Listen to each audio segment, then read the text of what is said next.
This character. It combines a lot of Chinese culture itself. For example, the patterns on his clothing behind are very similar to the patterns on Feng Sheng's clothing, and also the jade Kong in his hand. Huang Kong.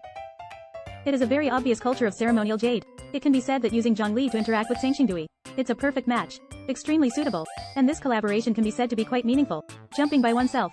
In my opinion, it's a famous object. Cooperation. Shengxingdui is a significant site for the Shu region, and even the entire history of China. It is a very important archaeological site representing the Bronze Age. The transformation is truly peaceful. The difficult Shu road has been overcome, right? Mulberry bushes and fish. The founding of the country was uncertain, with different transformations and only wooden forms, transforming into red forms, jade forms, and green forms.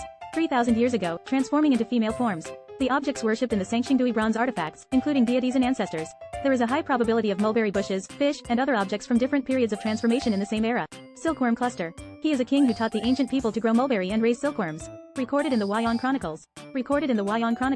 There are clusters of silkworms in Shu. Its eyes are vertical. This has the same features as the vertical bronze mask in Shengxingdui. Fish and bird. He is a king who taught the ancient people to fish and hunt. On the golden scepter, you can see the pattern of a bird, a fish, and an arrow. This is the totem of fish and bird.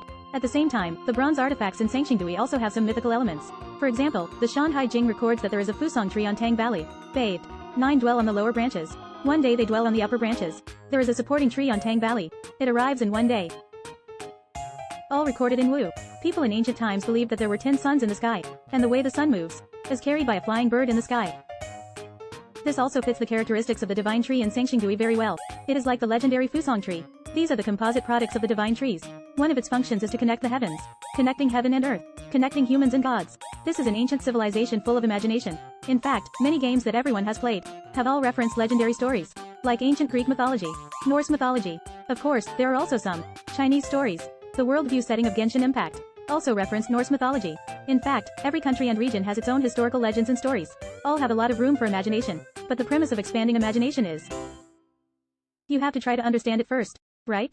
And finally, I want to talk about Zheng Li's skin on this collaborative page. Oh yeah. This. The dragon scale pattern on this clothing.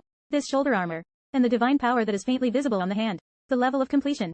The appearance in the previous Lantern Rite Festival. It's more than just a little impressive. In this situation, you, Tom, give me one ornament. This year's Lantern Rite Festival is the Year of the Dragon. To be honest, MiHoYo needs to come up with a solution. Take the money. Take it from my wallet. Is it possible or not?